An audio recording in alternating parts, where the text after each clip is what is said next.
আমিও নবী থাকবো না, আমিও বিদায় নিয়ে চলে যাব।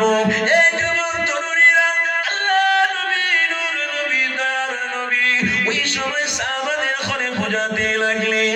বাবা সাহাবারা শুনে রেখে দাও, আমি নবী তোমাদের ঘরে জানিয়ে দিলাম, খবরদার খবরদার, আমি নবী যেটা তোমাদের ঘরে নিষেধ করলাম ওই কাজটা তোমরা কোনোদিন করবে না।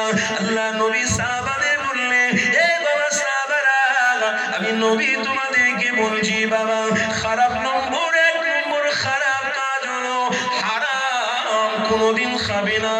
আল্লাহ নবী সাহাবারা জিজ্ঞাসা করলেন, ইয়া রাসূলুল্লাহ, হাবিবাল্লাহ, হারামটা কি আপনি বলে দেন। আল্লাহ নবী আমার সাহাবাদের ঘরে বলতে লাগলেন, বাবারা শুনে রেখে দাও, তোমাদের মধ্যে যারা যারা হারাম জিনিস মানে মদ, এই মদ যারা পান করো, এই মদ তোমাদের কোনোদিন খাওয়া যাবে না, এটা তোমাদের জন্য হারাম হয়ে গেছে। আল্লাহ নবী সাহাবারা তখনই আমার নবীর কথাটা নিজ জবান থেকে শুনতে পেয়ে গেলেন, সাথে সাথে তিনারা মদ থেকে দূরে সরে আসলেন।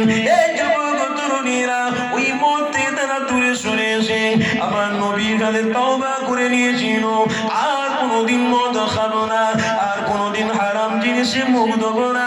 কেন কেন? নূর নবী, দয়ার নবী মানা করে দিয়েছে, আল্লাহ নবী যেটা নিষেধ করেছে ওটাই তো আমাদের শোনা হলো ঈমান। ঈমান এই যুবক তরুণীরা, এরপরেও যদি আবার আপনারা হারাম জিনিস খান